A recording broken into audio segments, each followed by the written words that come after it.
Mes chers collègues, lors des derniers épisodes de canicule, nous avons tous pu faire le même constat. Paris n'était pas prête, malgré les plans, malgré les communications abondantes, malgré les alertes répétées sur le réchauffement climatique. La ville a semblé découvrir dans l'urgence une réalité pourtant connue. Cette canicule n'était pas une surprise. Elle était annoncée, prévue, mesurée. On ne peut pas découvrir à chaque fois comme un imprévu. L'improvisation, une fois c'est un accident, deux fois c'est une méthode, trois fois c'est une norme, et cette norme-là, nous n'en voulons pas. Dans le 17e, nous n'avons pas attendu. Quand la ville annonçait l'envoi d'au moins un climatiseur par école, nous en recevions 7 pour 46 écoles. Nous avons donc repris les choses en main et pas attendu 72 heures. 90 climatiseurs livrés dans les écoles, les crèches, les clubs seniors municipaux et les services municipaux les plus exposés pour un montant de 63 000 € sur notre dotation d'investissement. Nous avons ouvert des salles rafraîchies en mairie qui ont accueilli jusqu'à 300 personnes par jour. Nous avons mobilisé 8 partenaires privés, c'est pas un gros mot, pour mailler l'arrondissement en lieu rafraîchi. Nous avons ouvert une ligne téléphonique d'urgence dédiée aux personnes vulnérables. Cela, c'est une réponse concrète. On ne peut pas fonctionner à chaque canicule en mode improvisation générale, mesdames, messieurs. Nous demandons donc d'abord un véritable plan grand chaud, décliné arrondissement par arrondissement, une carte claire, des lieux notamment rafraîchis, des points d'eau, des fontaines qui fonctionnent, une mobilisation renforcée du fichier réflexe, un accompagnement des personnes âgées ou isolées, un dispositif spécifique pour les sans-abri, les crèches, une doctrine pour les événements et un volet spécifique pour les agents municipaux exposés. Nous souhaitons aussi que l'ouverture élargie des parcs et jardins soit mieux anticipée, harmonisée et avec surtout une sécurisation réelle et adaptée. Ensuite, il faut tirer les leçons budgétaires de ce que nous venons de vivre. Pendant la canicule, la ville a annoncé dans l'urgence la commande de climatiseurs d'appoint. C'était utile, bien sûr, mais cela ne peut pas devenir une doctrine. Distribuer des climatiseurs dans la précipitation, école par école, sans stratégie globale, n'est pas une politique d'adaptation climatique. Nous proposons donc d'inscrire dans les budgets qui arrivent une ligne d'investissement spécifique pour ce plan d'urgence confort d'été du patrimoine municipal. Il faut un diagnostic rapide, arrondissement par arrondissement, des équipements les plus exposés, un calendrier clair et un bilan annuel. C'est une écologie utile, celle qui apporte des solutions concrètes pour l'été qui arrive. Il ne s'agit pas d'opposer ces solutions, vous l'aurez compris, aux rénovations lourdes dont vous avez la responsabilité. Il faut les deux.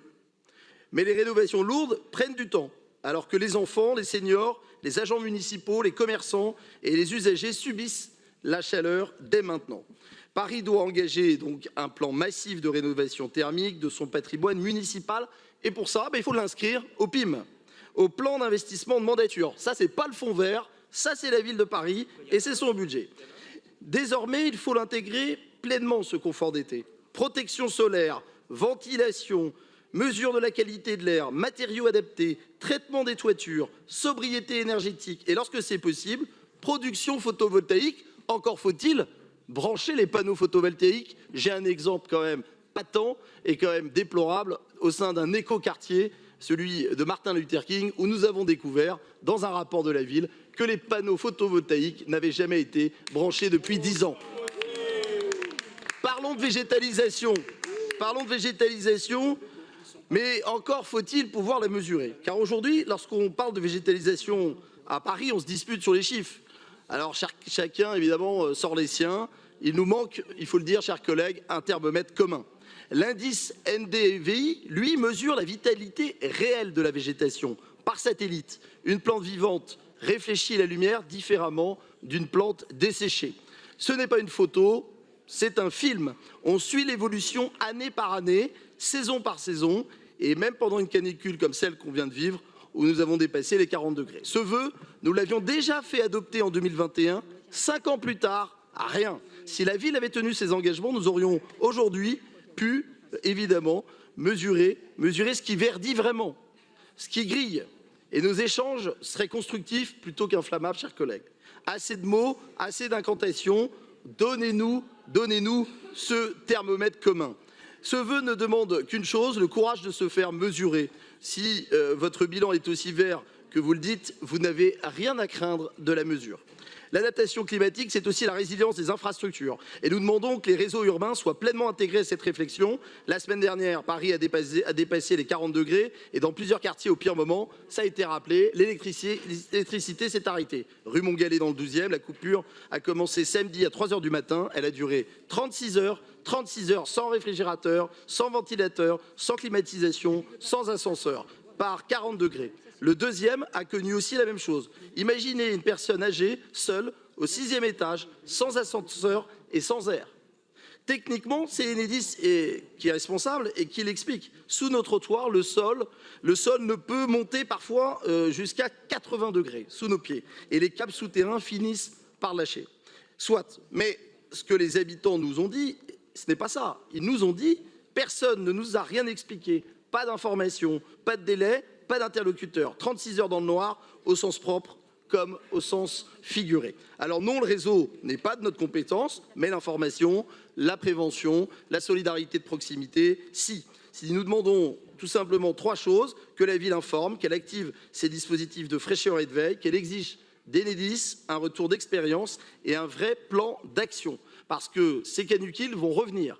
Et il serait quand même paradoxal dans la ville lumière qu'on laisse les Parisiens sans courant et surtout sans nouvelles. Enfin, les transports. En cette période de canicule intense, prendre le bus à Paris est devenu un véritable calvaire. Mais les bus de la capitale se transforment en véritable sas de chaleur immobile, vous le savez. Au terminus de la porte d'Ivry, le thermomètre affiche 48 degrés à l'avant des véhicules et jusqu'à 56 degrés à l'arrière sur des lignes comme la ligne 27 ou la ligne 83. Face à cette situation alarmante, les chauffeurs, vous le savez, sont à bout et menacent souvent d'exercer leur droit de retrait.